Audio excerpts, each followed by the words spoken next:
Hello everyone, how's it going? Welcome to today's Wild Rift video. In today's video, we're going to be taking a look at probably one of the best competitive AD carries at the moment, which is Corki. Now, I'll go into a little bit more detail during the gameplay about why Corki is a really good competitive pick at the moment and why he could be really strong as well in solo queue. But first off, we're going to take a look at the build. If you want to skip the build, there's timestamps in the description which will skip you over straight to the gameplay. Now, with the build, it's slightly changed to my previous Corki build that I've done before. There's one main change which I'll explain about in a little bit. First up, we have Manamune. Manamune works really well with Corki. You spam your abilities quite a lot, especially during the laning phase. So you can stack Manamune as quick as possible. And when you get Manamune upgraded as well, you could just do a lot of damage with your auto attacks and your abilities. So it doesn't really help you a lot in the early game. But to be honest, Corki is a more mid and late game scaling champion that has a few things that benefits him in the early game, like package, for example. But Manamune is just a great ability because Corki, you use your abilities a lot. And while you're using your abilities, it will work really well with Solari Charge Blade, which obviously using an ability gathers Radiance up for up to 10 seconds. And while charges are stored, you gain 25% crit. And then when you attack, you gain extra magic damage as well if you expend the charge. So really great item for Corki that gives him a lot of crit, attack speed, and ability haste, which is all really nice. For the boots, you could just go for any sort of defensive boots, the armor boots or the magic resist boots. Both work very well. Gluttonous Grease doesn't really work on Corki very well. You know, you got magical vamp and physical vamp, which, if you don't know, Corki, like 80% of his damage is converted into magic damage, but it doesn't really work with the, with the auto attacks and with the abilities. It's just not really very helpful. You can go lucidity boots if you want extra ability haste. That could work quite well. But most of the time, I go defensive boots with Ionian stasis as well. Then Infinity Edge, I speak about this a lot, the Solari Charge Blade plus Infinity Edge combo. Just really nice. Infinity Edge just allows your crits to do more damage, a lot of damage, and a lot of crit. Now, this is where the build slightly changes. I don't go for Guardian Angel anymore because not a lot of people are going Guardian Angel anymore. You mainly see it on junglers most of the time, but with AD carries, because there's a lot of really strong enchanter supports or a lot of ways you can stay safe with Corki, then you don't really need it. So we actually go for Essence Reaver as the next item. So you can imagine, Essence Reaver on top of your Manamune as well. You keep spamming ability after ability after ability, which will help you a lot stack your Solari Charge Blade. Not only that, but this will also give you extra crit as well, which works really well. But to be honest, is really the only other crit item that you can go. Bloodthirster doesn't really work very well because physical vamp doesn't work because, like I said, 80% of your damage is converted into AP damage. And you don't really want to build any of the attack speed items either because you don't really need attack speed on Corki. So Essence Reaver is really the only other crit option. But again, it's still a really good item. And then after that, you can go for Void Staff. As mentioned, 80% of your damage is converted into magic damage. So you want to make sure you get a magic penetration item, not an armor penetration item like Grudge or Mortal Reminder. You can swap these around if you want to. If you want to go Void Staff before, you can do. But you can go for Essence Reaver. Obviously, Essence Reaver allows you to get 100% crit as well when you use your abilities. So that all works hand in hand, and it works very well. For the for the runes, I should say, Conqueror allows you to get the adaptive 4 stacks and let you deal more damage. Brutal is pretty much the only good rune here. You can go for Gathering Storm, but it's really slow for when you're getting attack damage, so I wouldn't really recommend it. Vampirism, again, doesn't really work because you're getting physical vamp. Triumph is not bad, but it's probably not the best. And then Champion of Weakness, you don't really want to run. So Brutal's kind of the only option. For the next rune, you can go for loads of different options. Adaptive Carapace is quite good for the laning phase and allows you to get the extra armor or magic resist if you're going below, a certain amount of HP. Hunter Titan is really good if you get a lot of crowd control. Bone Plating I've seen run quite a lot now. I saw Bone Plating being run by quite a lot of pros actually in the WREC, which I'm not really too sure what I think about it because it's still on quite a long cooldown, 35 seconds.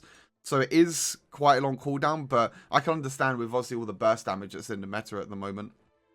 Hunter Titan most of the time is a pretty decent rune. And then for your third rune, you can either go for Mana Flow Band or Sweet Tooth. Hunter Genius you don't really need on Corki. Mana Flow Band just works really well because your extra mana that you get will go towards the Manamune, so you get some extra little damage.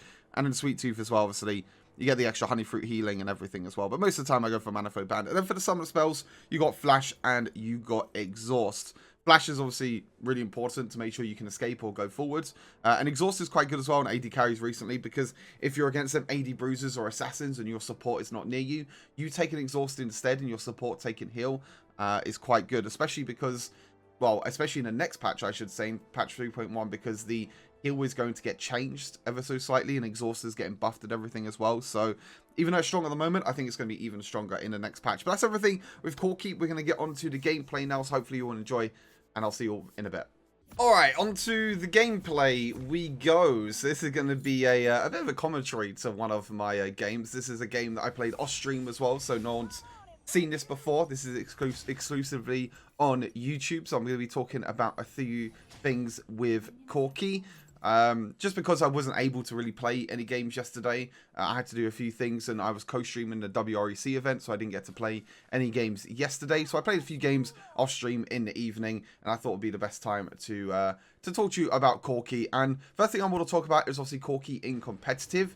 Now, the reason why you see so much Corki being either picked or banned is mainly because of Corki's passive, which converts 80%.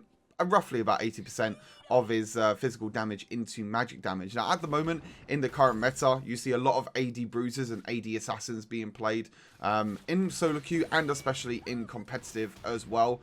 So that's why Corki, you know, even though he's a traditional AD carry, you could call him, he's still being played because he does a lot of magic damage and he can work as a magic damage source for your team. So if you pick Corki, that means you don't really need any other AP damage sources on your team. So that's kind of one of the main reasons, really. And obviously, because Corki has the package available at 4 minutes into the game. You can see I'm currently 1 versus 2 in this lane, but we're all good. We're Corki. This is another good thing about Corki as well, is that he can play really, really passive in lane. He has his Valkyrie available. You could just use your Q and your ultimate at range. You can just do this. There you go. And then they can't really do anything. This is another great thing about Corki as well, is that supports roam quite a lot in competitive, which this is a really good example, actually. So you can just use your Q at range. You can just keep farming and just play really, really passive. As you can see what we're doing as well. So yeah, that's one of the other main reasons as well. But like I said, because it's a traditional AD carry, it still uses that. The package, like I said, at 4 minutes into the game as well. The package is just great for dragons, which we'll see in this game as well. Great for dragon fights. Great for Rift Herald fights. Great in general. Just really, really strong. And we'll see what happens in this game. As you can see, yeah, my support is roaming early on, and so is their support as well. The Gragas is also roaming, so I'm in a bit of a 1 versus 1 situation at the moment.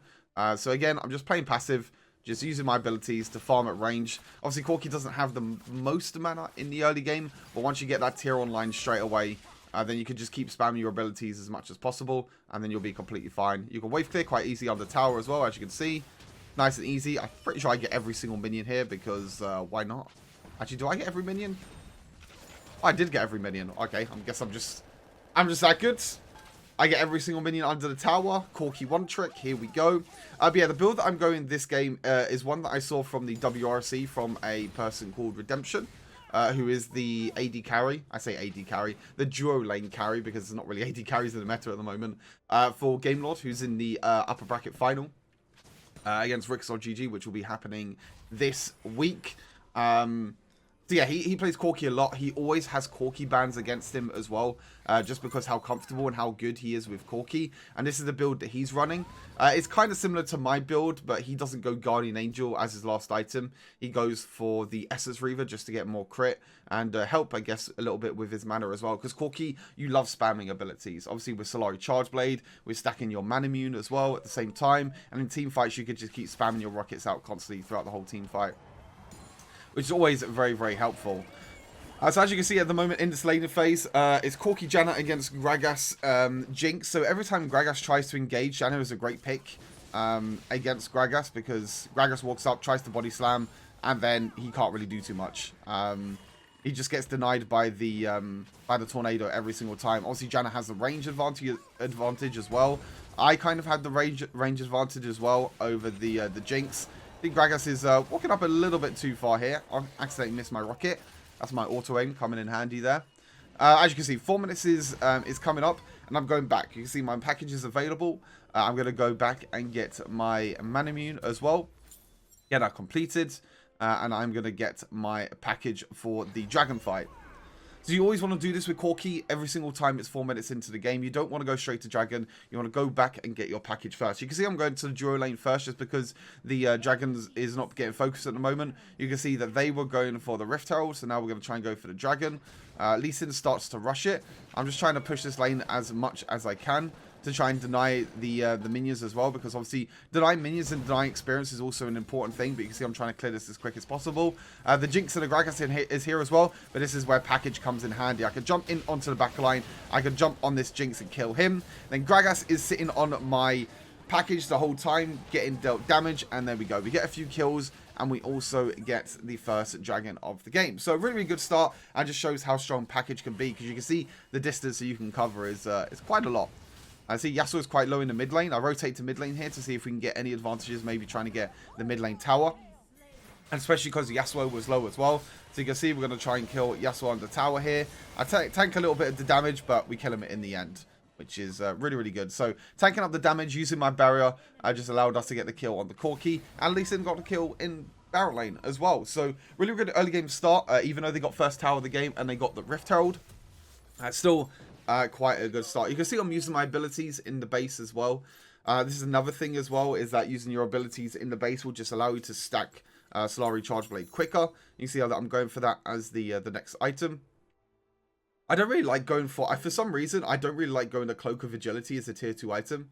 Just buying it outright. I think Sting is really good and other items. So when I always have a chance to build Cloak of Agility, I always just buy 2 components instead. I don't know if that's a misplay. Maybe it's a bit of a misplay, because I don't really see the benefit of Cloak of Agility with the extra crit. I mean, maybe you can get lucky with crits, but I'm normally not that good with luck. My luck is normally pretty bad, so we won't talk about that. But pretty good early game. You can see that I've got my Manamune already stacked. You can see that I'm now going for Charge Blade, 1 kill, 0 deaths, and 2 assists. But yeah, I guess the only struggle with Corki really in solo queue at the moment is that you do need to scale into the mid and late game to kind of be useful, I guess, in a way. Because in the early game, he's not really that good. His laning pressure is not that great either. So you kind of just have to wait, I guess. And there you go. There's kind of one of the situations there with Janna against Corki. You can see Gragas wanted to engage, but with the Janna tornado there, it kind of zoned out the Gragas, and he wasn't able to do too much. You can see that I'm just being a bit of a nuisance here. I'm just making sure they stay in lane, and they don't go back to base to get their reset. But we're just going to push the lane in here. You can see that my lag is kicking in again. I don't know why I've been getting this recently. I've been getting like really weird 999 MS lag spikes for some reason. I don't know if it's my connection or something. It might be my connection. I'm not too sure. But as you can see here, we're going to try and tower dive the Jinx, which was a... Yeah, as you can tell, a really, really bad misplay. I missed 2 rockets, and we died for it. Which was not the best, I must admit. It was not the best. But as you can see, Lee Sin is here as well. The Lee Sin situation here is quite funny. He W's over the wall and then misses his Q. Oh, it's tragic. Watching that back is so, so tragic, actually. But yeah, a little bit of a misplay of a tower dive. Maybe we didn't need to risk that. And my auto-aim on my rockets didn't really help me either. As you can see here, a team fight is happening. I could take the package here. I'm not too sure if I actually wait to take my package or if I take my package here. I can't remember. I guess I wait. I don't even know if I realized that the package was there at the time. I'll be honest with you. When I was playing this last night, I actually don't know if I if I realized the package was there. I think I just wanted to get back to lane as quick as possible. Yeah, because of the because Jinx trying to push this lane. But even if I got package with the extra movement speed, I probably would have got here as well. I don't know what I was thinking, to be honest. Maybe I just wanted to try and kill Jinx, which I do a little bit of poke damage here. But I think I go back to base anyway. I mean, it's still 20 seconds anyway. But I mean, my package could have been really important here. We could have tried to win that fight in the mid lane. So I guess it could have been a little bit of a misplay by myself in the end. But we got the Solari Charge Blade anyway. So see how much poke damage you could do with Corki though, if you actually hit your rockets. If you don't hit your rockets, then it's not that good. That's kind of why I don't really play Ezreal too much, is that skill shots for me on mobile, not really too great. I don't think I'm used to mobile gaming yet with all the skill shots. But yeah, for some reason I'm not going back and I'm getting package. I think we're still in a fine situation here. Infernal Drake is up. I don't want to go back because the Infernal Drake is up and available. I see here the ultimate gets used and Gragas jumps in. You can see I'm just using my attack spacing just to try and, you know, stay safe. Problem here at the moment is that the wind wall is kind of destroying me. As you can see, we're just going to do a lot of damage to this Nasus because he is isolated. We're going to keep staying back, keep playing passive. I've got Lulu, I've got Janna, and they're going to Valkyrie in and do a lot of damage as well. There you go. A Kali double, and I think the Kali gets a triple kill as well. And then we're able to get the dragon. So again, it's just, they can't really engage because we have a Janna, which a Janna is, again, a very, very interesting pick. Because Floor, who is a support for Viv Esports, who is in the lower bracket final in a WREC against, oh, who are they against again? Formulation. It was that one yesterday against Team Queso, which was quite a big shot. But he lost playing Janna. And I think Janna is kind of one of them niche picks that doesn't really offer the same lane dominance or anything in solo queue, but in competitive can be a really, really good pick because there's a lot of champions that are being picked at the moment that has like this sort of, I call it guaranteed engage. Vi, Camille, Gragas, in a way, you know, them sort of picks. I pick up the package now, which is a little bit too late, but the package time is actually pretty good for me here. I'm going to look to try and dive on the Yasuo in the mid lane. You see there's only 3 people here. I'm diving onto the Yasuo. You can see how much damage I do as well. Look at that damage. Absolutely disgusting how much damage I can do on the Corki. Especially with the Solari Charge Blade online now as well. And Mossy went a little bit crazy deep here. Flashes away though. And you can see 3 people on my team are just all underneath the tier 1 tower. Just like chilling, vibing. I guess you can call it binge chilling in a way, as my chat likes to call it. Yeah, sorry, back to the Janna point. I don't think she's the best in solo queue, but I think in competitive she could be quite good. Because in solo queue you kind of don't have the same... how can I explain it? The same, I guess, lane dominance in a way, and you can't really make plays with Janna. I mean, don't get me wrong, you could definitely make plays with Janna, this being one of them as well. You can see the Vi damage. I was actually surprised how much damage Vi does. And she was able to kind of 1v1 me in that situation, which is kind of a little bit unfortunate. Vi was pretty strong there, which I was like, this Vi is kind of strong. Only had 3 kills as well, which is quite surprising. Well, 2 kills at the time, because, oh no, she didn't kill me. 2 kills.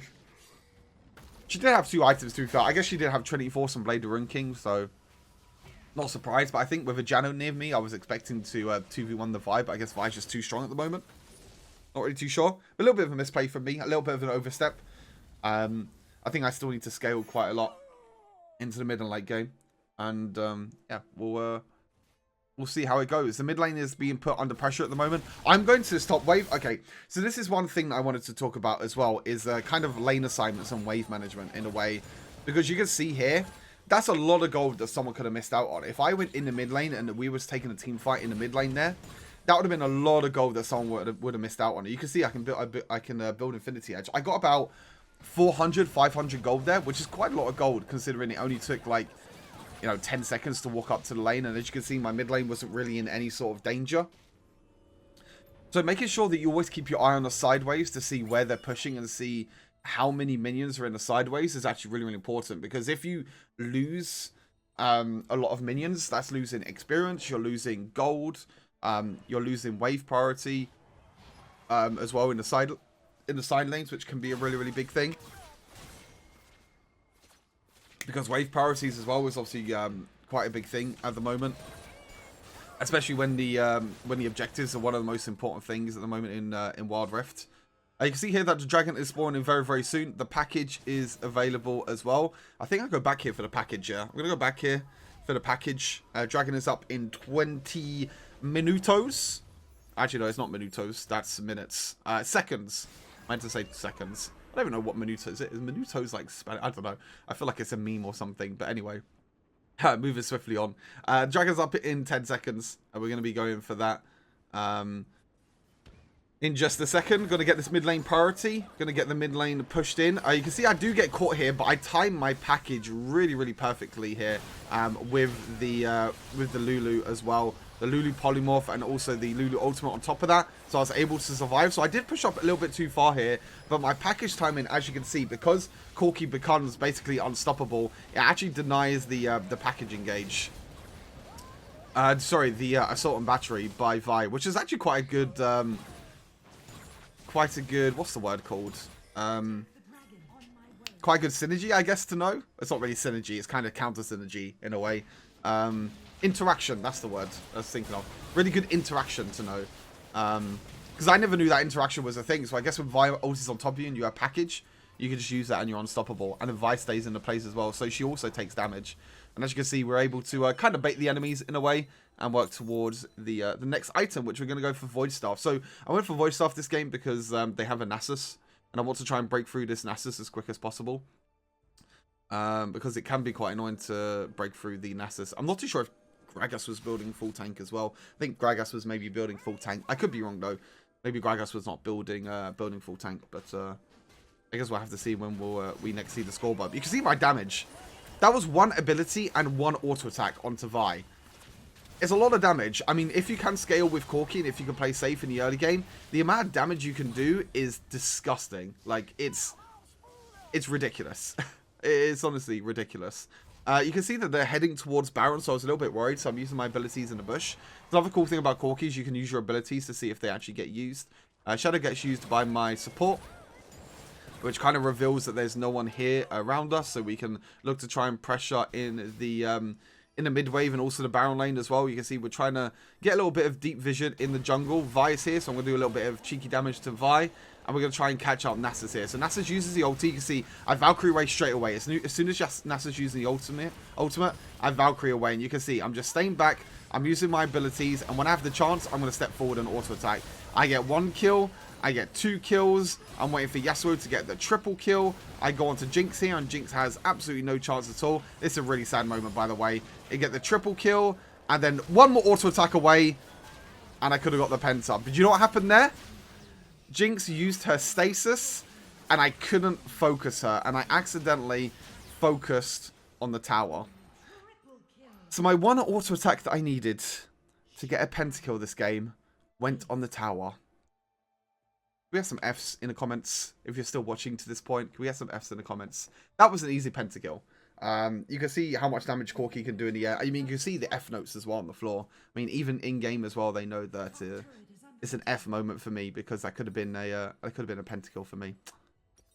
Sad times. Anyway, moving on. Yeah, so you can tell there when you do get engaged on or when some abilities get used. Like I said, Nasus ultimate was a prime example there. You can always just use your Valkyrie to play passive. It doesn't really, use too much. It doesn't really mean too much at the same time because your Valkyrie is on a bit of a long cooldown, but it's just creating that auto attack spacing. Which for Corki works really, really well, especially with all his abilities. And you can see I was just in the back line the whole time, using my Gatling gun, using all my rockets and my abilities to play passive. And we got a Quadra. You know what? A Quadra will do. I couldn't get a Penta for you guys, but I guess a Quadra will do. You can see here, I can get vision of the enemies by using my Q. Which again is another cool thing with Corki. You can use your Q to get vision. It actually gets vision of people in a brush, so you can use it to auto attack. And Elder Dragon's coming up in about 40 seconds, so this is a big moment of the game. I'm 7-3 at the moment. You can see how much damage I'm going to do to Nasus here. Has to use his ulti, has to use his exhaust. I Valkyrie forward here because I know I have stasis. I know I can bait the Gragas in, and that's exactly what happens here. We bait the Gragas in. They don't get anything. You can see how much damage I'm doing as well. It's absolutely disgusting. But the problem is that the Jinx is just in the back line here, just using all of her abilities. She flashes forward as well. Unfortunately, I missed my first ability. She barriers, but I still get the kill. It was a bit of a crazy exchange, to be fair. But you can see I Valkyrie forward because I knew I could do a lot of damage to the Nasus because of my Gatling gun and because of my magic penetration as well. But unfortunately, Jinx was just in the back line, which is kind of the problem with our comp. Is that it's only really Lee Sin and Corki, Lee Sin and Akali that can really get into the back line. Other than that, there's not really anyone else. Elder Dragon has spawned, but it was a 4 versus 4 exchange. Or 4 versus 3 exchange, I should say. But they're not going to go for the Elder Dragon. They're not going to have near enough time, and also Nasus is in the Baron lane as well. So even though the team fight was fairly close, you can see that Corki can still, live up to the hype with Jinx in the late game as well. I think Jinx is, quite good still in the late game, especially because of the range that she has. But in situations like that, Corki could do a lot of damage as well. I think we're nearly full build now as well. I can't actually remember if we're nearly full build, but I think we nearly got Essence Reaver. I don't know why I'm not taking package here. Stuart, what are you doing? Why are you not taking package? Do I realize that I didn't take package? Hello, Stuart. Hello. After Stuart. I don't think I realized I took package. Or maybe... Oh, I think this is a moment in the game, actually, where I get enough gold to get Essence Reaver. Yeah. I get enough gold for Essence Reaver, so I go back and then I get my package. Okay. I think that's what I wanted to do. I wanted to farm one wave, get Essence Reaver, so I got my full build, and then get my package. Okay. Stuart, you're not dumb. You're still kind of dumb because Essence Reaver doesn't really mean too much, and it's not really a big spike at this stage of the game. But you did good. I'm proud of you. Right, so we're going to go towards the Elder. So we're going to force the Elder Dragon now. I'm going to quickly get the red buff. Quickly take that one out. But because we have package and everything available, this is what we are going to do. You can see we're starting off the Drake a little bit here. But the thing is here is that we're trying to look to try and start a team fight, especially because I have my package as well. If we start a team fight, then I could be really, really good. But the way you start team fights around dragons is forcing out the dragon and forcing players to kind of contest around the dragon. You can see how much burst damage we could do around the dragon, and we're kind of just going to bait the enemies in. Unfortunately, though, our Lulu gets a little bit caught out, gets fully engaged on. But they used a lot of ultimates for it, though. So you can see that, again, staying back, using my spacing. Gragas tries to kill me here, can't really do much. And I use the package, and I steal the Elder Dragon with my package. Really good flash away as well. Again, with my spacing, I get to jump back onto the Jinx that doesn't really know where she is. She's kind of in no man's land. I go onto Nasus, and we kill him as well. If that doesn't show how strong package is, I don't know what it is. You know, package across the entire team. I was able to use my stasis as well, flash away, and as you can see, I stole the Elder Dragon. Well, I didn't really steal it in a way because it wasn't really started by them.